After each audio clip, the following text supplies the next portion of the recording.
নমস্কার। গল্পে গল্পে গাথা মালিকা চ্যানেলে আমি দেবনীতা আপনাদের সকলকে স্বাগত জানাই। আজ পড়ে শোনাতে চলেছি শ্রীমতী বিনতা রায়চৌধুরীর লেখা একটি গল্প। গল্পটির নাম চেনা ছবির ভিতরে। এর আগেও আমি ওনার লেখা একটি গল্প এখানে পাঠ করেছি, সেলফ পোর্ট্রেট। আর আমার মেইন চ্যানেল গল্পে গল্পে গাথা মালিকাতে ওনার লেখা উপন্যাস পড়েছি অন্য আমি। আপনারা সেই উপন্যাসটিও শুনতে পারেন ওই চ্যানেলটিতে গিয়ে। শুরু করছি আজকের গল্প, চেনা ছবির ভিতরে।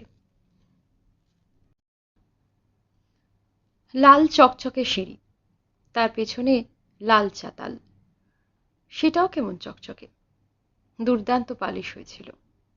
তুড়ি মেরে মোজাইক মেঝেকে হারিয়ে দিতে পারে, সূর্যশেখর তাই চেয়েছিলেন। নিজে দাঁড়িয়ে থেকে মোজাইকের বদলে লাল মেঝে, লাল সিঁড়ি করিয়েছিলেন। বারান্দার একধারে ইজি চেয়ারে দোল খেতে খেতে মেঝের দিকে তাকিয়ে এই লাল ইতিহাস স্মরণ করছিলেন সূর্যশেখর। জমিটা কেনা ছিল বাবার আমলে, ভাগ্যিস, না হলে বাড়িটা তিনি বানাতেই পারতেন না। বাবা বলেছিলেন, তোর মায়ের পায়ের ব্যথা, আমারও হাঁপ ধরে, তাই একতলায় আমাদের ঘর করিস, উপরে তুই, বৌমা আর বাবলু। বাবার কথা মেনে নিয়েই একেবারে নিখুঁত প্ল্যানে বাড়িটা বানিয়েছিলেন সূর্য। একতলায় রান্নাঘর, খাবার ঘর, বাবা মায়ের ঘর আর বসার ঘর, আর দোতলায় দুখানা ঘর, বাবলু, কবিতা আর তার জন্য। বাবলুর বিয়ের পর অবশ্য বড় ঘরটা ওদেরই ছেড়ে দিয়েছেন। ছোট ঘরটায় কবিতাকে নিয়ে তার দিব্যি চলে যায়। ইজি চেয়ার ছেড়ে আস্তে আস্তে ছাদে উঠে এলেন তিনি। চৌবাচ্চার মতো টব বানিয়ে ছাদের কোণে এই শিউলি গাছটা লাগিয়েছিলেন।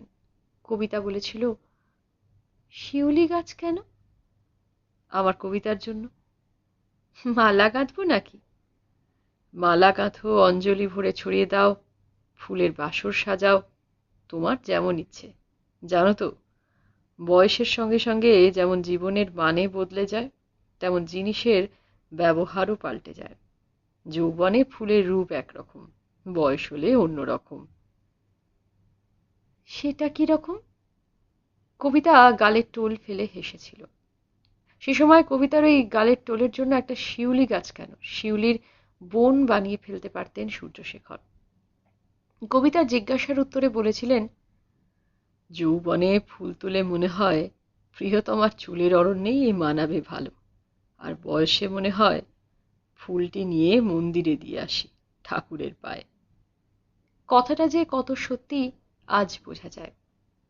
কবিতা তখন ভোরবেলায় শিউলি ফুল কুড়িয়ে তার ঘুমন্ত শরীরে মুখে ছিটিয়ে দিয়ে বলতো, আমার সখার ঘুম ভাঙার সময় হয়েছে। সূর্যশেখর হেসে ফেলতেন, উঠে পড়তেন, ফুল ভর্তি কবিতার হাতখানা ধরে কাছে টেনে কত রঙিন স্মৃতি। এখন কবিতা শিউলি ফুলের মালা গেঁথে রাধা কৃষ্ণের গলায় দেয়, সকালে পুজো করে। বাজার থেকে কিনে আনা ফুলে ও পুজো করতে চায় না। পেছন থেকে কবিতা হঠাৎ বলে উঠল, কি ব্যাপার, ছাদে একা একা কি করা হচ্ছে? শিউলি গাছটা দেখছি, এখনো কত ফুল হয় না? তা হয়, কিন্তু কতদিন আর এর আয়ু? বাবলুর প্রস্তাব শোনোনি? আচ্ছা কবিতা, ছাদেই জলের রিজার্ভারটা বানানোর সময় আমি অফিসে 3 দিন ছুটি নিয়েছিলাম, তোমার মনে আছে? মনে নেই আবার? রাত থাকতে উঠে সিমেন্টে জল ঢালতে, লাল মেঝের পালিশ যাতে ভালো হয় তাই নাওয়া খাওয়া ভুলে দাঁড়িয়ে থাকতে, এই বাড়ি বানাতে অফিস থেকে যে লোন নিলে তা শুধতেই তো। তোমার অনেক কষ্ট হয়েছে না? কিসের কষ্ট? আমার বাড়ি হবে আর একটু কষ্ট সহ্য করতে পারবো না? এই বাড়ি তো শুধু একটা বাড়ি নয়, এর পেছনে রয়েছে 100টা গল্প। মেঝেতে, বারান্দায়, ছাদে, ঘরের কোণে কোণে কত যে কাহিনী লুকিয়ে আছে। হেসে ফেললেন কবিতা, ঠিক আগের মতো গালে টোল ফেলে। সেদিকে তাকিয়ে রইলেন সূর্য। ছবিটা কত পুরনো কিন্তু কি প্রিয়। এ বাড়ির খাঁজে খাঁজে কত ছবি, কত চেনা, কত প্রিয়। বাবলুর প্রস্তাবটা কি ভেবে দেখেছো? ভাবছি, জানো, খুব ভাবছি। ভেবে কি হবে? সন্তানের সুখই বাবা মায়ের সুখ। রাজি হয়ে যাও।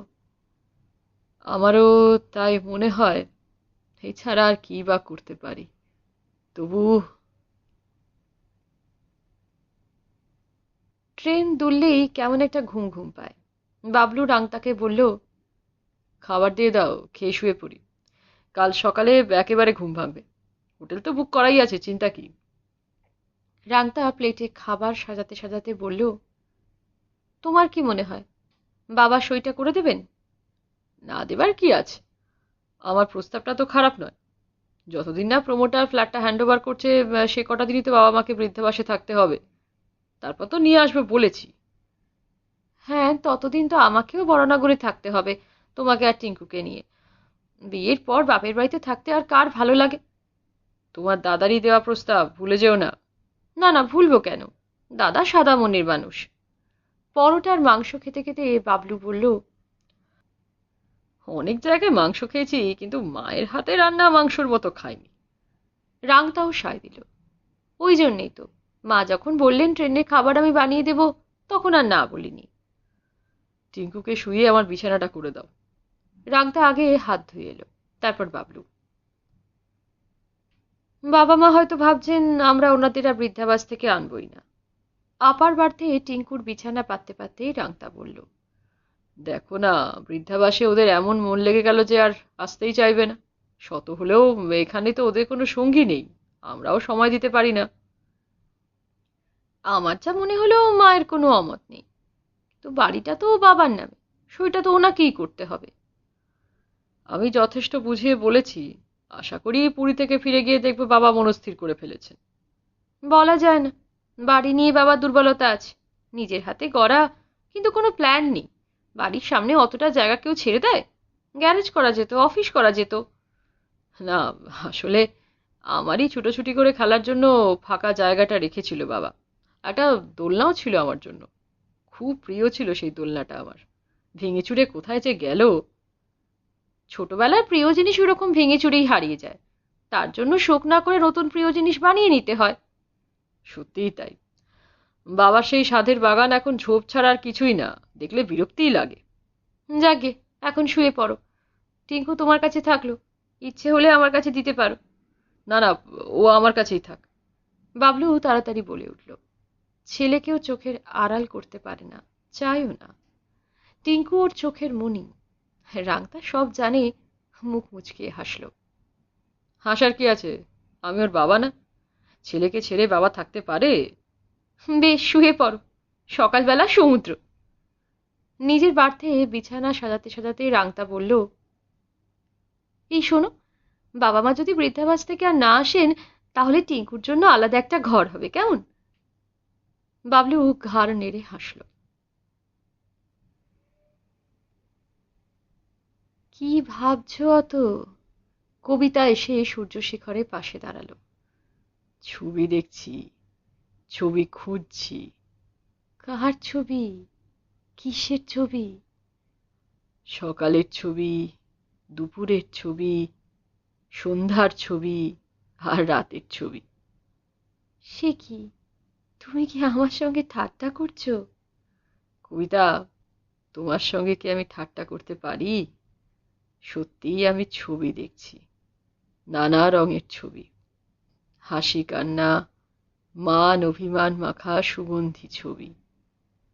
কবিতা স্বামীর কাঁধ ঘেঁষে দাঁড়ালো, বাহুতে মুখ গুজে বলল, বুঝিয়ে বলো না, অত কঠিন করে বললে আমি বুঝতে পারি। যেমন ধরো, ওই চাতালে তুমি বাবলুকে তেল মাখাচ্ছ, কিংবা সন্ধেবেলা ঘুরে ঘুরে ওকে ঘুম পাড়াচ্ছ। ছবি দুটো মনে করতে পারছো না? না পারলে চোখ বোঝো, দেখতে পাবে। কবিতা হাসল, চোখ খুলেই দেখতে পাচ্ছি। কিংবা ধরো, শীতের দুপুরে তোমার প্রিয় বারান্দায় বসে তুমি উল বুনছ। এই ছবিটা ওই বারান্দা থেকে আলাদা করা যায়? রোজ সকালে তুমি শিউলি তলায় ফুল কুড়োচ্ছ, এই ছবি মুছে ফেলা যায়? না, তা যায় না। আমি একটা চেনা ছবির কথা বলবো? ঠোঁট টিপে হাসল কবিতা। তুমি প্রত্যেকদিন অফিসে যাওয়ার সময় সিঁড়িতে দাঁড়িয়ে। কবিতা, এদিকে তাকাও। যা, কি করছো? কেউ দেখে ফেলবে যে। কেউ দেখবে না, কেউ তো বাড়ি নেই। সূর্যশেখর দু হাতের পাতায় টেনে আনলেন কবিতার মুখ, তারপর নামিয়ে আনলেন ঠোঁট কবিতার ঠোঁটের ওপর। কতদিন পর এমন গভীরভাবে। রেশ কাটতে না কাটতেই সূর্য বললেন, এবার সব গোছগাছ করে নাও, এই বাড়ি ছেড়ে যেতে হবে। বৃদ্ধাবাসে বেশি জিনিস তো নিয়ে যেতে দেবে না, অনেক কিছু বাদ দিতে হবে। হ্যাঁ জানি, কিন্তু কিছু বাদ দিতে পারছি না। গোছাতে গেলে অনেক জিনিস হয়ে যাচ্ছে জানো। বাদ দিতে হবে কবিতা, বাদ দিতে হবে, অনেক কিছু ছাড়তে হবে। কিন্তু আমরা তো আবার এখানে ফিরে আসব। প্রমোটার বাড়ি বানিয়ে বলেছে না আমাদের একটা বড় ফ্ল্যাট দেবে। হুম, তা তো বলেছে, কিন্তু আমাদের জিনিসগুলো অন্য কোথাও রেখে যাই, ফিরে এসে নিয়ে নেব। হুম, ভাবছি। কি ভাবছো? কোথায় রেখে কোথায় যাই। বাবলুটা ভারী ছেলে মানুষ, ওর ওপর বোঝা হতে চাই না। ছোট থেকেই যা চায় তাই দিয়ে এসেছি। বাবলু আমাদের একমাত্র সন্তান, সে যাতে সুখী হয় তাই তো করব। সে তো করবই, কিন্তু ওরা কেন আমাদের মনের দিকে একবারও তাকায় না? কেন বোঝে না যে ওদের ছেড়ে থাকতে আমাদের কত কষ্ট হবে? জানো না, স্নেহ নিম্নগামী। শিক্ষাও একদিক থেকে নিম্নগামী। উত্তরসূরিকে ঠিকঠাক শিক্ষা দেওয়াও পূর্বসূরির কর্তব্য। পুরী থেকে ফিরে এসে বাবলু আর রাংতা দেখল সূর্যশেখর বসে বসে অতীন কাকুর সঙ্গে দাবা খেলছে। বাগানটা বেশ সাফ সুতরো করে ওখানে টেবিল চেয়ার পেতে বসেছে দুজনে। রাতে খাবার টেবিলেও অতীন কাকুকে দেখে ওরা একটু চমকে গেল। অতীন কাকু বাড়ি যায়নি।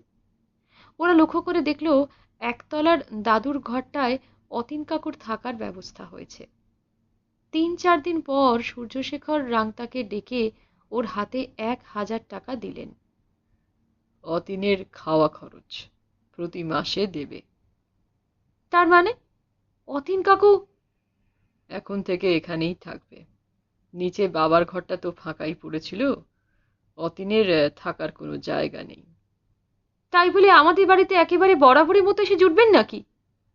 সূর্যশেখর সোজা তাকালেন রাংতার দিকে। অতীন আমার বন্ধু, সম্মান করতে ইচ্ছা না হয় করো না, কিন্তু অপমানজনক কথা বলো না। তাই বলে এই বাড়িতে রাংতা তো কথাটা ঠিকই বলেছে বাবা। বাবলুর দিকে তাকালেন সূর্য। বাড়িটা এখনো আমার নামে। বাবলু বাবার গলায় এমন কৌতুক মিশ্রিত কাঠিন্য শোনেনি। কথা না বাড়িয়ে চলে এলো ঘরে, পিছু পিছু রাংতাও। ৭ দিন সব চুপচাপ কাটল। সামনের বাগান পরিষ্কার, রোজ বিকেলে দাবা খেলা চলে, সকালে চা পর্ব। ভোরে অতীন কাকু আবার ব্যায়াম করেন, বাবাকেও টানাটানি করেন। হঠাৎ বাবলু লক্ষ্য করলো দাদুর ঘরের পাশে পুরনো বসার ঘরটা ঝাড়া মোছা চলছে। রাংতাই এসে পড়ল প্রথমে।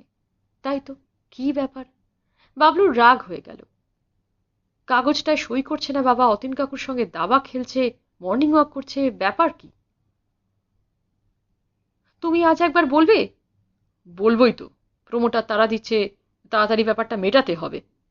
দলিলটা হাতে নিয়ে বাবলু বাবার ঘরে গেল। বাবা, সইটা করে দেবে না? সূর্যশেখর ছেলের দিকে তাকালেন। সইটা করে দাও বাবা, অনেক ভালো ফ্ল্যাট দেবে ওরা, মস্ত বড়, অনেক টাকাও দেবে। হুম, ভাবছি। সূর্যশেখর অন্যমনস্কভাবে বললেন। বাবলু হতাশ হয়ে ফিরে যাচ্ছিল। পিছন ফিরে জিজ্ঞাসা করল, নিচের বসার ঘরটা পরিষ্কার হচ্ছে কেন? অংশু আর অচলা আসছে, ওরা থাকবে। বন্ধ ঘরে গুমোট তৈরি হয়, ওরা থাকলে আবহাওয়াটা ভালোই হবে। অংশু কাকু তোমার কলেজের বন্ধু? ঘাড় নাড়লেন সূর্যশেখর। বাবলু ঠিকই চিনেছে। বাবলুর কেমন মেজাজ বিগড়ে গেল, বলে ফেলল, তা ওনাদেরও কি পার্মানেন্ট ব্যবস্থা নাকি? ভাবছি। ঘরে ফিরে এলো বাবলু। রাংতাকে সব বলল। রাংতাও বেশ অবাক। বাবা তো ভেবে ভেবে অনেক কিছু করছেন, এত ভাবছেন কেন? আমরা ভুল করেছি জানো, বাইরে যাওয়া উচিত হয়নি, আগে সইটা করিয়ে নেওয়া উচিত ছিল। শেষ পর্যন্ত করবেন তো, নইলে আমাদের সব প্ল্যান ভেস্তে যাবে। এই পচা বাড়িতে এই একখানা ঘর নিয়ে থাকতে হবে। বৌমা। কবিতা ওদের ঘরে ঢোকার সময় সব সময় ডাক দিয়ে ঢোকেন, আজও তাই করলেন, কিন্তু শেষের কথাটা তার কানে গেছিল। বলুন মা। রাংতা একটু বেজার মুখে জবাব দিল, টিঙ্কুকে নিতে এসেছি, ওকে চান করে খাইয়ে দিই। টিঙ্কুকে কোলে করে ঘর থেকে বার হয়ে যাচ্ছিলেন কবিতা। হঠাৎ পেছন ফিরে বললেন, আমার পুরনো বন্ধু অচলা আসছে, ও আবার একটু সেকেলে মানুষ, তুমি সিঁথিতে একটু সিঁদুর পরো কেমন? বাড়িটা কেমন পাল্টে গেছে বাবলু লক্ষ্য করছে। মা আগের মতোই রান্না করেন, কিন্তু মাঝে মাঝে অচলা কাকিমা হাত লাগান।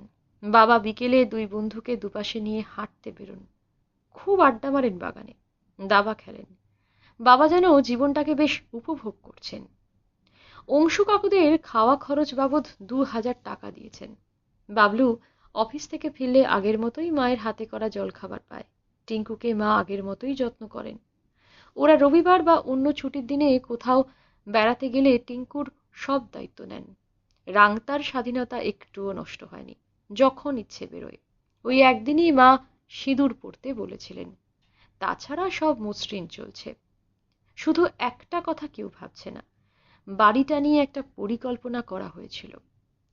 এতদিনে বাবা মায়ের গোছগাছ সেরে ফেলা উচিত ছিল। বাবলু নিজে বারাসাতের বৃদ্ধাবাস সুখনীরের সঙ্গে কথা বলে রেখেছে। তাদের নিজেদেরও বরানগরে যাবার গোছগাছ আছে। বাড়িটা এভাবে অতিথি পরিবৃত হয়ে থাকলে কি করে হবে এসব? বাবলু আবার বাবার কাছে গেল। সূর্যশেখর তখন ঘরে একাই ছিলেন। বাবা, বাড়ির সেই ব্যাপারটা, তোমার সইটা বাকি আছে। বাবলু, বসো, তোমার সঙ্গে কথা আছে। এই বাড়িটা যখন করেছিলাম ভাঙার কথা একবারও ভাবিনি। তাছাড়া গড়া জিনিস ভাঙতে বড় মায়া লাগে। বাবলু বুঝতে পারছে না বাবা কি মত পরিবর্তন করেছেন। সূর্যশেখর আবার বলতে শুরু করলেন, তুমি সেদিন একটা দামি কথা বলেছিলে, ভেবে দেখলাম ছোটদের কাছ থেকেও অনেক শেখার থাকে। কি কথা? বলেছিলে সব সময় সমমনস্ক আর সমবয়স্ক লোকেদের সঙ্গে থাকতে হয়। সেই প্রসঙ্গেই আমাদের বৃদ্ধাবাসে যাবার কথা বলেছিলে, কিন্তু এই বয়সে চেনা ছবির বাইরে যেতে কেমন অস্বস্তি লাগে। তাই এই বাড়িটাকে বৃদ্ধাবাস বানিয়ে তুলেছ? বাবলুর গলায় ব্যঙ্গ ছিল। সূর্যশেখর বোধহয় খেয়াল করলেন না, উৎসাহের গলায় বললেন, ঠিক তাই। ভেবে দেখলাম আমার বাড়িটাই তো সমবয়সী আর সমমানসিক মানুষদের নিয়ে ভরে তোলা যায়। ভাবছি তোমাদের ঘরটায় প্রিয়ব্রতকে থাকতে দেব। স্ত্রী মারা যাওয়ার পর বেচারা বড্ড একা হয়ে পড়েছে, ওর ছেলে ছেলের বউয়ের সঙ্গে একেবারে বনছে না। আমাদের ঘরটায় মানে? তোমাদের 1 মাস সময় দিলাম, তার মধ্যে গেলেই হবে। তোমাদের তো বরানগর না কোথায় যাওয়ার কথা ঠিক হয়ে আছে না? তুমি আমাদের তাড়িয়ে দিচ্ছ বাবা? তাড়িয়ে দিচ্ছি না, উড়িয়ে দিচ্ছি। নিজে কিছু গড়ে তোলো, চেনা ছবি তৈরি করো, দেখবে তার মধ্যে বেঁচে থাকার একটা আলাদা সুখ আছে। তবে এবারইও রইল, শেষ বিকেলে যদি ইচ্ছে হয় এসে থেকো। তোমার টিঙ্কু যদি তোমাদের জন্য কোনো সুখনির খোঁজে তাহলে এখানে চলে এসো।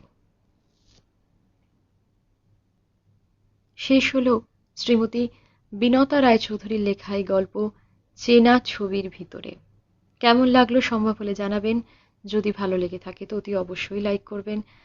আর আমার চ্যানেলে আমার পাঠ করা অনেক গল্প উপন্যাস রয়েছে। যদি আমার পাঠ আপনাদের ভালো লেগে থাকে তাহলে অন্যান্য গল্প উপন্যাসগুলিও সময় করে শুনে দেখবেন। ভালো থাকবেন। ধন্যবাদ।